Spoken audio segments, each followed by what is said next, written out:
Peter Koytroulis is an apparel design director at Jordan brand at Nike.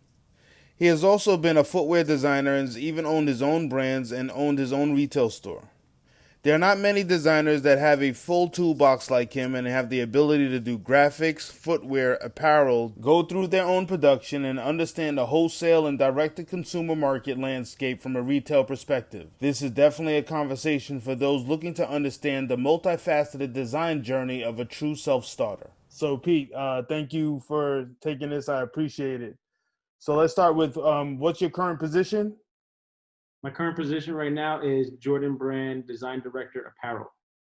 All right. And how did you get there? What were you doing before this? Like, give us a little background to how you got there. Right before Jordan, I was working as the senior designer for Converse in Boston. We started in New York real quick. I did that for about 18 months, give or take, right? Maybe I did about a year in New York. Then we moved to Boston, did about 8 to 7 months there. And then I got the call from Nike that they were looking for a design director on the apparel side for Jordan Brand. And I interviewed and I got that slot. All right. That's dope. Yeah. And then you flew away over to the West Coast. How you like that transition? Yeah, I'm gonna keep it funky, man, because I tried to say that one time too. I was getting a tattoo in LA, and I said, yeah, I live in the West Coast now, and the tattoo artist was like, well, you live in the Northwest Coast, right? So so he let it be known that there is a difference. So yeah, but I mean, it's cool. It's a different speed, right? I think coming from the East Coast, you just got to get used to it. It's definitely a bit slower. It's just a bit more relaxed as opposed to what I was used to on the East Coast, and even some of what I see on the Cali side. Working in that environment opposed to being over here on the East Coast, Yeah, like, is it way different? it is. I mean, it is different, and it takes time to get used to it. And like someone told me, my first year was a little bit difficult, just in regards to the transformation of coming from the East Coast and working with small brands, and then getting into a huge brand like Nike.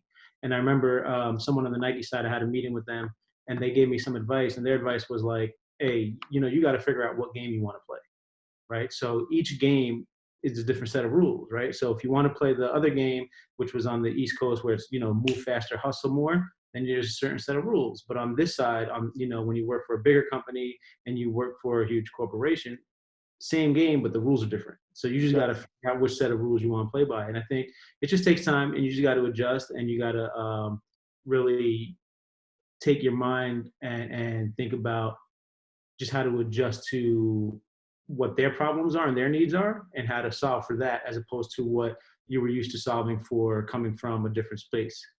Yeah, and I would gather that you just have a lot more help, being in a bigger situation in general. So I know that you started doing footwear for pro kids, I believe. Mhm. How much do you ever miss doing the footwear opposed to apparel? I mean, I don't. I think I still love footwear, but obviously I love the just being around it and seeing what the guys on the footwear team do. I mean, they're great at it, right? So I think I just want to like super serve my niche.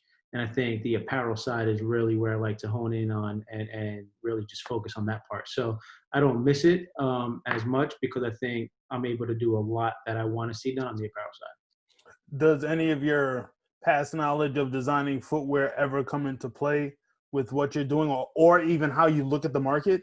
I mean, it definitely does in regards to how I look at the market. It'll always play a part, I think, because I don't look at things in silos, right? And that's one thing that, regardless of whether it was working for myself, working for a big brand, or working for whoever, like I just never look at things just as a one silo, right? I always look at it holistically, and I look at it's not just about the footwear, or it's not just about the hoodie or the pant. It's about the holistic outfit and what that person's wearing. So I always take that into consideration. So I think they all play parts in a person's outfit and a person just feeling what they're trying to get out of it, if that makes sense. And so know that you had your own brand and also have a partner in a store as well. So there are like a lot of information that you get from having your own brand. There's probably information that you get from owning a store. Do you ever use any of that feedback to actually help you to design? I mean, I do. I mean, I use the feedback of when we had the brand just being like closer to the consumer and getting things out faster. right? I think that's like a power that bigger companies sometimes tend not to have, right? Since their calendars are a little bit further behind. So I think just knowing how to be nimble and quick and understanding what's happening in the market and trying to bring it out faster is kind of what the mentality I still use from when I had my own brand. What is your definition of a good brand? I mean, I think my definition of a good brand is just discipline and standing for what you believe in, right? I think that's the brand at a core. I always look at brands as kind of like, whether it was back in the day, your graffiti crew, your drawing crew, whatever, you have like, there's a certain set of values and certain set of things that draw the people to you or your brand. And I think that discipline and that kind of just understanding and wanting to be associated with that person or that brand is what makes a brand good, right? I think whenever you try to follow a trend or you try to like look at something and just do it because you think it's cool for the moment, then you start to lose probably who you are and your core consumer and your identity. And then you don't really become a brand at that part. You just become a product. I do that. There's definitely a difference between, for me, what I see as a product and what I see as a brand, right? People could do hoodies all day, every day, and you could go to X amount of sites or places and buy any kind of hoodie you want. But it's going to be up to you if you want to buy a certain hoodie or a certain brand because you want to be associated with it. True, true. What does Rave 1 mean to you? Oh man, damn! How the hell? Shit. I mean, yeah, but yeah, that's. I wasn't expecting that. Yeah, I'm gonna keep it funky though. I mean, that means a little bit of everything, right? I think that's where I started, like my whole graffiti and art world, right? And that was like my Who's Rave 1? What is that? Who's the let me go back up. So back in the day when I used to write graffiti, that would be my graffiti name, right? Because I wouldn't go write Peter on a wall or PK on a wall because I probably got into trouble, right? And I'll keep it funky. At that time, no one would use their real name anyway, right? So you just had to think of something. So that was the name I chose to write graffiti with, and that's what I would use to go all around town and you know and write it wherever I could. Okay. I mean, it's funny though, because that's where it all started for me, right? Like it all started with graffiti and drawing characters and letters, and that got me into the art, which got me into the design, which got me onto the computer, which got me into the fashion game. Dope, dope, dope. How would you describe the brand of Pete? That was a funny one, man. Shit. I think for me, the brand of Pete is I think I'm simple. I don't try to. Some people may laugh at that, but I think I try to just be consistent, right? I stay with a few brands that I know, a few artists that I know, and a few of the values that I believe in, and I just try to reflect that every day. I'll agree with you, Pete. Like, seriously, for knowing you for a very long time, you are the same guy.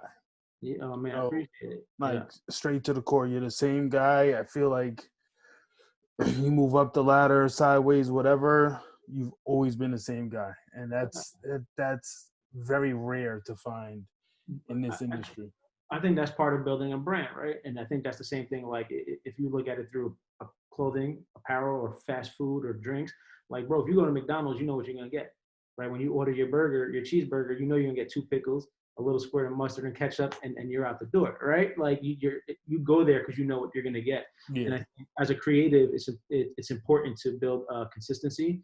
And so that when people come to you, they kind of know what they're going to get from you, and there's a value in the trust system there. What legacy brand, past, what have you, would you love to just get your hands on if you could and just remold them? You know what? Legacy brand, I don't know about remolding them, but I mean, again, I think one of my top brands that I would always love to work with and love to do something with more, maybe even expand it more, has always been Fragment and Hiroshi. Like I just love what Hiroshi did for streetwear in general. And you think about back in the day and the connectivity. I know every now and then he comes out with these little power projects, but I would love to kind of like do a Fragment design 2020 and see what that would come out to, or maybe 2025 and see how that would influence it and come through it more of a apparel type of lens and look at it through that way. What to you is a good marketing campaign? It's interesting. I mean, I think a good marketing campaign, just like I said with the brand, has got to be authentic, right? I think one, it also depends on the way it's shot, the way it's styled, right? I think that's always important, but I think that reflects the brand as how the people want to see it portrayed into the public, right? So I think that's always super important, and I think it's got to be organic and true. Those campaigns to me are always like the ones that I feel resonate most with the consumers, right? There's huge companies that could spend millions of dollars and put billboards everywhere and they'll sell a lot of stuff. But as a smaller guy and as a smaller brand, I think you just got to be true to who you are, and your marketing should reflect that. When you was a kid, what toy company had the best marketing campaign to you? Man, that shit is crazy.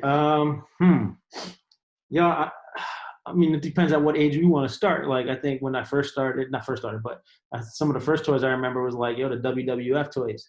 And you know what I'm Yeah. saying? Like, had the 12-inch or 9-inch Hulk Hogan joints or whatever.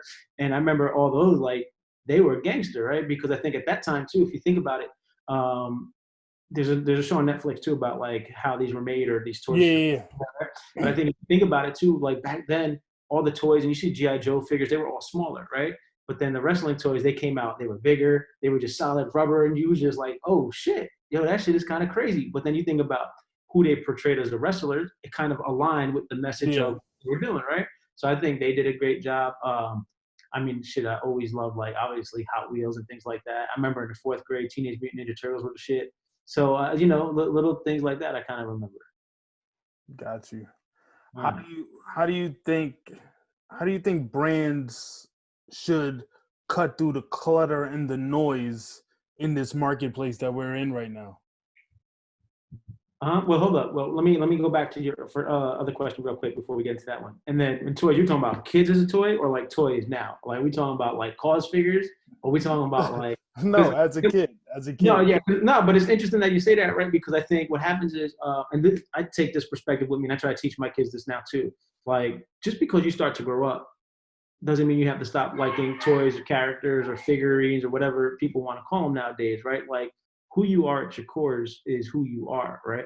So I think, like, if we use that example of, like, you was a huge Ric Flair fan, or we know someone personally, mutually, who was a huge Ric Flair fan, right? Mm-hmm. And if he did, and he that was his figure, then cool. And as you grow up and say, now you get into art, and maybe it's Cause, Futura, and then now their figures start to appear, right? I still think it's a reflection of who you are, and as you grow, you're still who you are at your core, but what you like and what you relate to changes. But some of the things that you look at and that make you happy, and that you could look at and see, like, even though it's a toy, you could see something much more into it, still goes with you as an adult.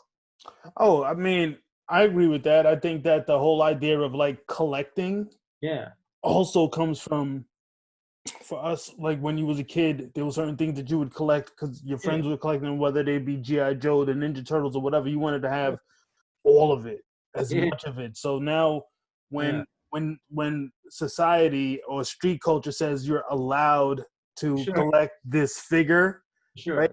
So you get a companion, but you want to get the other companions, right? You want to get the big ones, the small ones. You want to get everything in between. You want to get, the bear bricks. You just want. It's, to me, it's still part of you being a kid. 100%. Right? 100%. The only difference now is, I'm gonna tell you some real shit. Like, my grandmother, she never used to really let me keep all my toys in the living room or wherever, right? So she had a shed in the yard, and she'd be like, you gotta put whatever you don't play with at that time, gotta go in the yard. And I remember, like, I was like, okay. And when I went and played with certain things for a while, bro, every Saturday, Sunday, she would do a flea market, and she sold all my shit, man. Wow. Yeah. But that was kind of like my art with my comic books. Yeah. One day they were there, the next day she ain't even fleet. It was tossed. Exactly. Right. Yeah, man. Because I was taking up too much space. Yeah, I'm gonna tell you this one too, right? I had years ago, I started this one brand, and I was getting into, like, hoodies and T-shirts, and it was called Vices of Our Virtues, right? And I had a whole bunch of hoodies, and I ordered them from China, whatever. So we sold what we sold, and I had some inventory left. We had closed one store, and I had put them in my grandmother's shed just for, like, storage to figure out whatever, right? I don't know, maybe like 200 hoodies, let's say, between hoodies and T-shirts, like maybe 200 pieces, like 4 or 5 garbage bags, right? She calls me up one day, and she's like, yo, come over here. I got something for you. So I go, knock on the door, say hi to her, whatever. She gives me $100. I said, oh, what's this for? You don't have to give me money. Like, no, don't worry about it. All those hoodies you had in the shed, I sold them. That's for you. Keep it. Yo, you must have been tight. You sold each hoodie for $1? So no lie, so this is a true story, man. Like, hey, hold on. You should have learned out the gate that the shed is not the place to put anything. Hey, okay. But the funniest thing is too. I'm like, it's my grandmother, man. So I'm not gonna, I'm not gonna flip. But first I'm shocked. But she called me the next week and she's like, hey, the guy came back. He wants to know if you have any more. I said, Mom, of course he came back. You sold him for $1, man. Yeah. That's funny. Oh man, my bad. That was a tangent, but anyway. No. That was a good one though. Yeah. That was the end of that clothing brand. Yeah.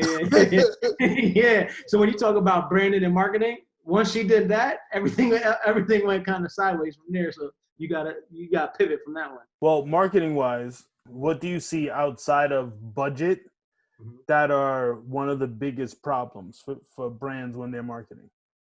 I think for me on that one, man, I think it gets tough because outside of budget, it's just all the different avenues that there is to marketing nowadays, right? I think you gotta there's photography, there's social media, there's street marketing, and there's all those other assets. So I think the hardest thing I see is trying to align all those avenues and having them work together as one, right? So even if you take budget aside or whatever, because there's fucking companies that have shit tons of money, but still can't align on the vision, right? So I think sometimes the most difficult part is just really the vision that you want to tell and like projecting that forward, right? Because no amount of money could help you do that if it's not clear.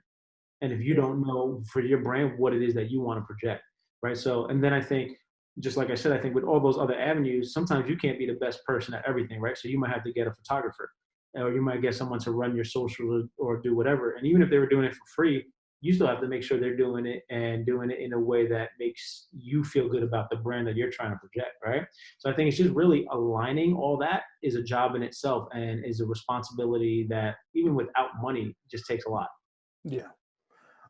Sales wise, what is one of the greatest misconceptions that you had from sales? Hey man, I'm gonna tell this one's easy for me, right? I remember when I had opened up one of my first stores, Daily Dose, in Jersey, right? Whatever, say the rent was like, I don't know, $1,000 at the time. We were like, oh man, $1,000, bro, I only got to make this many t-shirts and sell them for $20, and we got to sell this many t-shirts a day. That's easy. Yeah, but you notice that day when you don't sell any t-shirts, it's not as easy. So I think the misconception is always that it's easier than what it is, and that like you're always gonna like the numbers don't always sound high, right? So if you say to yourself, yo, I only got to move 5 t-shirts a day, at the time it doesn't sound like a lot, but the reality is like it starts to add up to be a lot. And if you don't, so the misconception for me has always been like it's easier than what it is. As far as like dealing with sales reps, what do you like better? Idea of an in-house team or external team? I think that depends on the person, right? I think if the person themselves have a strong following and they are a brand themselves, then I think you could go into an in-house team, right? So because then it's easier for your in-house team to sell because they're selling you, right? And people are already going to want to gravitate towards you because you already may have a name. If you're starting off and you necessarily are still building yourself as a brand and you're building your name, then I think it may help you to align with people who have relationships that could help you get there faster. So it all depends on the circumstance that you're in. Yeah.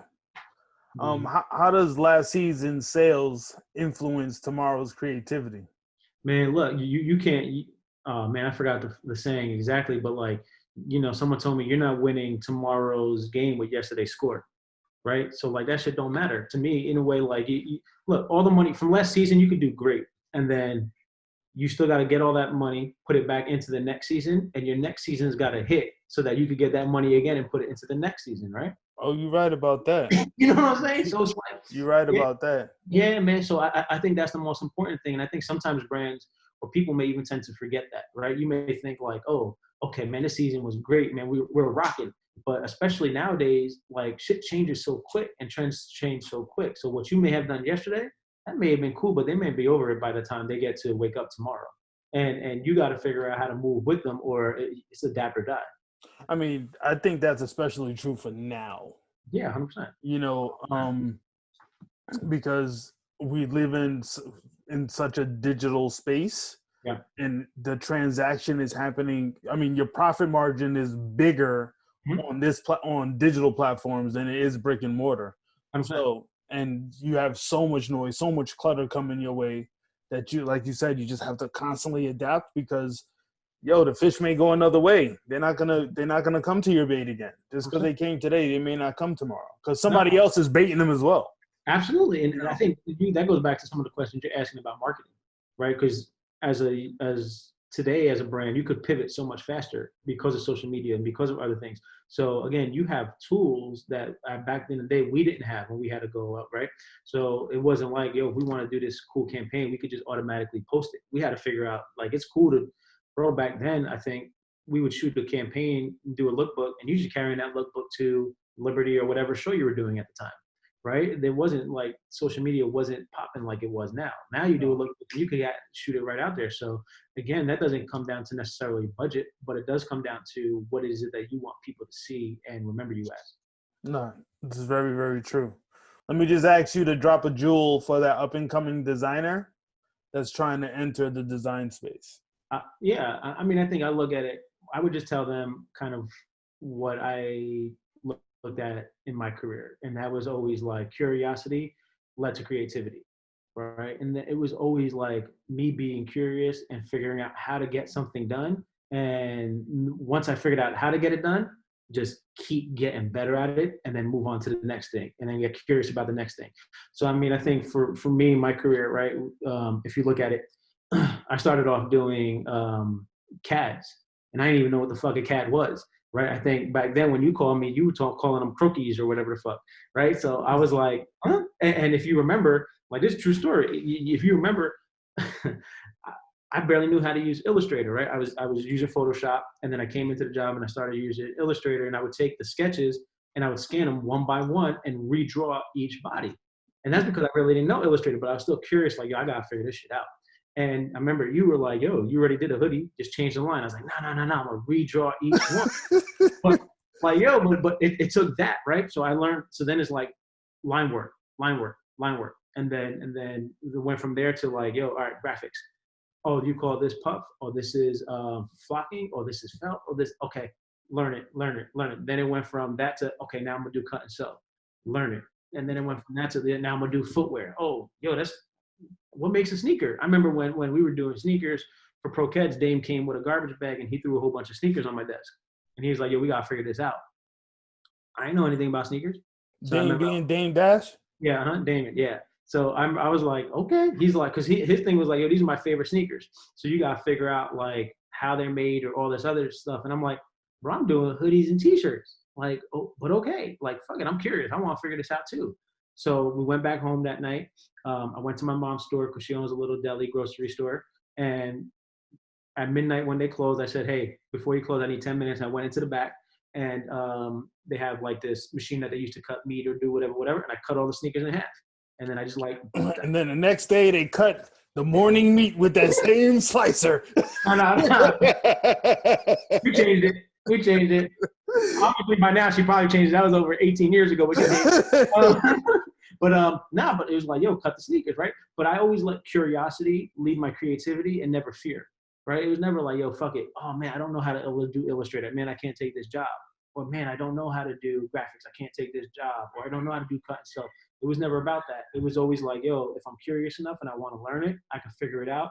But figure it out to the point where it's like I become like obsessed in it, right? So it's Well, like, I'll say this: like when I first met you, and we interviewed a bunch of people, but I and a lot of them they were some OGs too at that time. But Pete, you seemed hungry, like yeah. you wanted to learn, and I try to be in the same place. I know what it's like to like you don't know how to use when I started, I didn't know how to use Illustrator at all, right? Yeah. and I didn't know anything about a stitch or anything. Yeah, And I yeah, think that when you want to learn that stuff and you hit the ground running and you go into the factories and asking them a gazillion questions, sometimes that's the best teacher.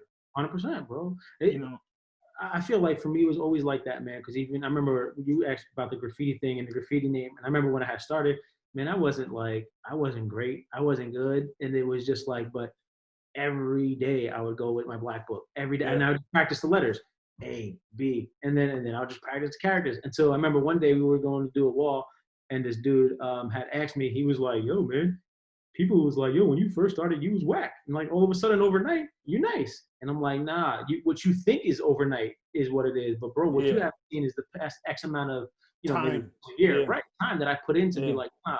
And I just kept, then I just applied that to whatever it is, whether it's fashion. So you still bombing in Portland? I'm yeah. Yeah. Yo, well, Pete, I want to say thank you. I really do appreciate the time. Man, I appreciate everything you've done, man, as well. Like, Nah. You get busy. You know what I'm saying? You get busy, and you've always been the same dude. So I appreciate that as well. oh man, anytime, man. And I'm still the same. I may not have the Eastlands and the flannel shirt anymore. I wasn't even gonna say that. You edit that part out. You just cut that. But I'm just saying, not much has changed, man. Nah, I know. Thank you. Nah, man, anytime for sure. How closely do you look at sales in general as an influence for what you do design wise? Yeah, I always look at the sales because I think that's kind of a barometer of people are accepting it or not, right? And that's also kind of a temperature check of where you are with your brand, right? Obviously, if it's I think there's a difference between you as the person putting it out has to understand something though too. There's a difference between sales and there's a difference between who you may want or not want buying the clothes or whatever the product you have is, right? And there's always those two parallels that you got to look at. So I think sales, when that will determine whether or not people are responding to your product, and then that that may lead you into a whole different direction too sometimes, right? Because you may put out two T-shirts. We'll use T-shirts for an example, and two different stylistically graphics or whatever style graphics, but one goes out quicker than the other. So now going forward, you may say, hey, I'm gonna adjust to do more like this because I see the response has been that, right? And I think that helps you kind of gauge. But again, going off to that other question, you can't let yesterday's wins determine tomorrow's game, right? So you still gotta figure out how to push and not get caught up in the sales unless that's really what you want at the end of the day and you're just trying to cash out. But once you become a trend, you're going to start to become, there's only a matter of time before you become not relevant anymore. How much of a difference do you see between the sale that goes to a retailer, like when you had your brand and you did a sale to the retailer versus what may have been attracted to direct to consumer? I think the difference on that end, I mean, I'll be honest, man. I think we definitely saw more on the retail side because at that time we didn't have a huge online presence, right? But I did notice that the people who were buying online, honestly, right?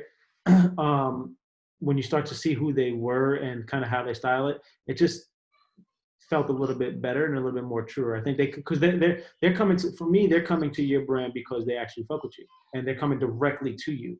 Right now at a store, there's, and that's one win. At a store, there's all these other brands you're against and you got to figure out how to cut through that customer. So I think that's also a win in itself, but I always appreciate when people come directly to the brand because I just feel like that means they're coming straight to the source. And that's really, if you want to be honest, that's really how I got into Nike. When we were doing uniform, I saw a whole bunch of sales coming through the web store, right? Because when we were doing uniform, we had to do everything, right? So it wasn't just like I was just designing, but I would see the web orders, I would see this, I would see that, and I had seen some stuff come out from Beaverton. And I'm like, who the fuck from Beaverton is buying this shit? So then I Googled the person's name, and it says, oh, this person works here, or this person works there. And I remember years before that, a recruiter at Nike had tried to get me to come to work at Nike, but the timing wasn't right. So I had emailed her, and I said, hey, did you know so-and-so and so-and-so is buying my new line? This is what I'm doing now. And that's how the conversation had all started. And then she was like, hey, would you ever consider it? thinking about working for the brand. And I mean, that's what led me to being in Jordan now. Oh, that's dope. Yeah. That's dope. Yeah. That's a true story. All right. Well, Pete, I appreciate it. Yeah, man.